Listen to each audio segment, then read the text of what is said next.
Today on Sugar Spun Run, I'll be showing you how to make peanut butter cupcakes. Hey Sugar Spun bakers, Sam here, and today we are going to be making another carefully tested, well-researched, and perfected recipe. Today we are making soft, moist, and fluffy peanut butter cupcakes, and we're topping them off with a peanut butter and chocolate swirled frosting that I think you are going to absolutely love. These are simple cupcakes, so let's go ahead and get started by preheating our oven to 350 degrees Fahrenheit. Next, in a large bowl, you are going to need 3 cups of cake flour. I do really recommend cake flour with this recipe because peanut butter can really weigh down the end result. So by using cake flour, we're going to encourage a nice lighter baked good. Next, we're going to need 1 cup of granulated sugar, 1 cup of firmly packed light brown sugar, 1½ teaspoons of baking powder, a ½ teaspoon of baking soda, and a teaspoon of salt. We'll whisk everything together. I'm just gonna stab that brown sugar to help break up any clumps, and then we'll whisk everything together until it's nicely combined. All right, next I have 12 tablespoons of melted unsalted butter. I'm going to add this in, scrape the bowl because I want all of that butter in there. And we're also going to be adding 1/4 cup of, you want to use a neutral cooking oil. So this could be canola or vegetable oil. I believe I grabbed the vegetable oil today. Now you could do this entire recipe by hand, but to make things a little bit easier, I'm going to be using my hand mixer today. You could, of course, use your stand mixer. I'm just going to stir this together until all of the flour has absorbed the liquid in here. Okay, now we'll add our peanut butter, and you will need 1 cup of creamy peanut butter.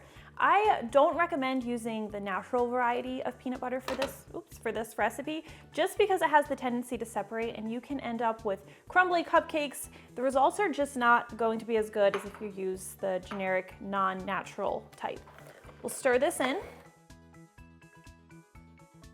And I just want to make sure that I have a nice, uniform, sort of creamy batter before I proceed. Now the next thing we'll be adding is 3 large eggs, and preferably these should be room temperature. Using all room temperature ingredients is just going to help your batter combine better. It's going to make for better cupcakes. So we're going to add 3 large eggs. We're also going to be adding 1 cup of full-fat sour cream. Again, better if this is room temperature. Mine's a little bit chilled because I had a mishap where I got some glass in it right before I started recording this recipe, but ideally it should be room temperature. We're also going to be adding a tablespoon of vanilla extract, and we'll stir everything together until it's creamy and smooth.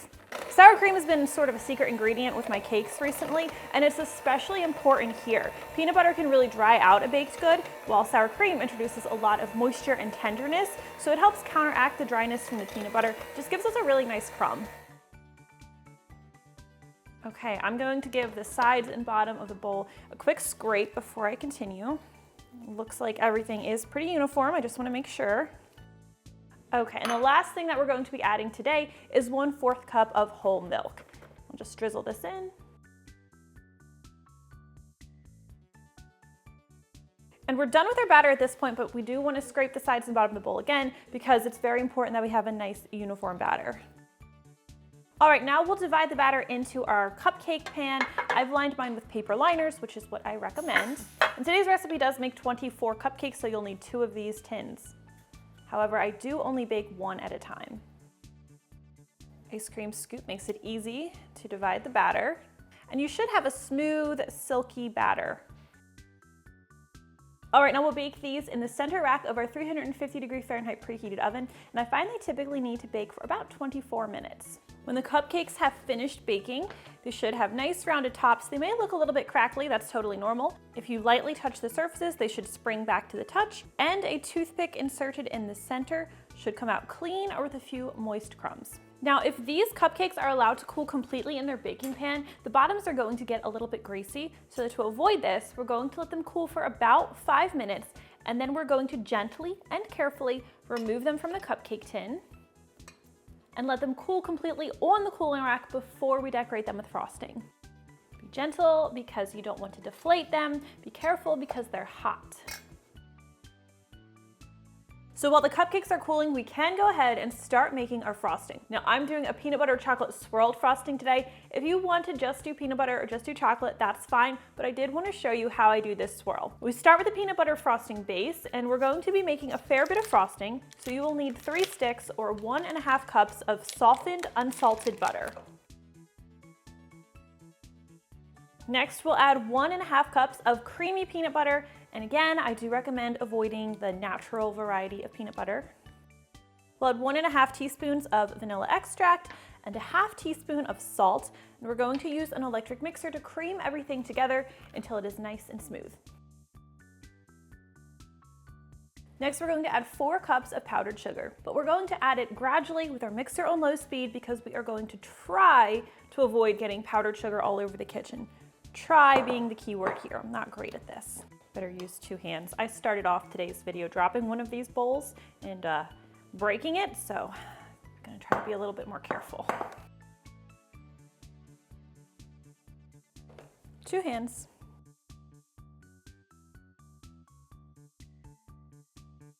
So far, so good. I'm not wearing any of the sugar yet.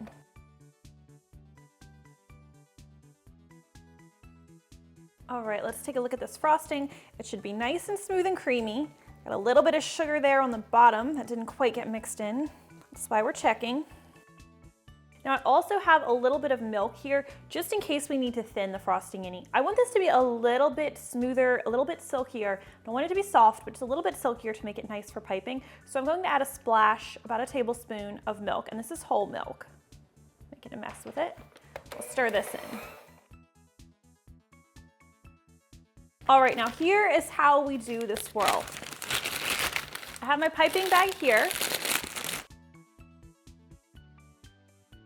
And we're going to take about half of this frosting and place it in our piping bag. Pack it in there so there are no air bubbles. And I didn't measure it, I just eyeballed it. That should be fine. Set that here for now. And then to our remaining peanut butter frosting, we're going to add some cocoa powder. And this is 1/2 cup of natural cocoa powder. We'll stir this in.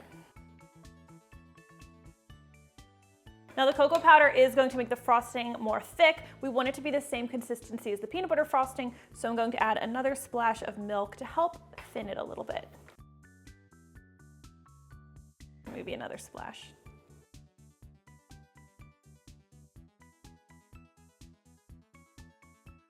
Once I'm happy with the consistency, I'm going to go ahead and put this in a separate piping bag.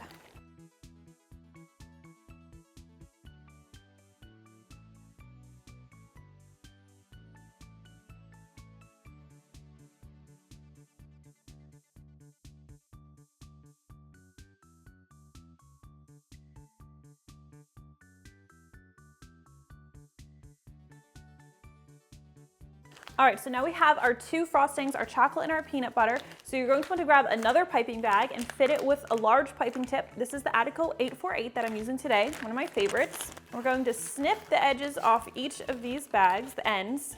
We're going to add them side by side into the larger piping bag. I want to kind of set us up for success, so I'm going to try to ensure that the peanut butter and chocolate are at about the same point. And I'll start squeezing it down. Here they'll start to combine. Now we'll go ahead and pipe this on our cupcakes. Now not all of you are going to want as much icing as I like on mine, so you can just do the rosettes instead. This is a little bit of an arm workout. You can make it easier for yourself by not putting quite so much icing in the bag at one time. That requires more piping bags and it's just more work.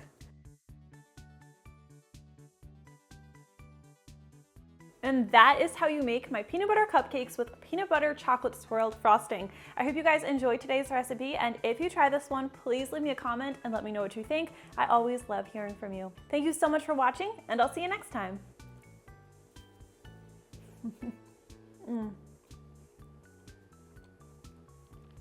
That's good. What, you want to try some, Brea? Should have just started with the flour in that bowl, but we're just... I definitely broke something. Try not to drop the bowl. A sick puppy back there. You okay? Yeah, you have to wear pants to film. You can't be on YouTube without pants. I get really stressed out when I decorate. I really do.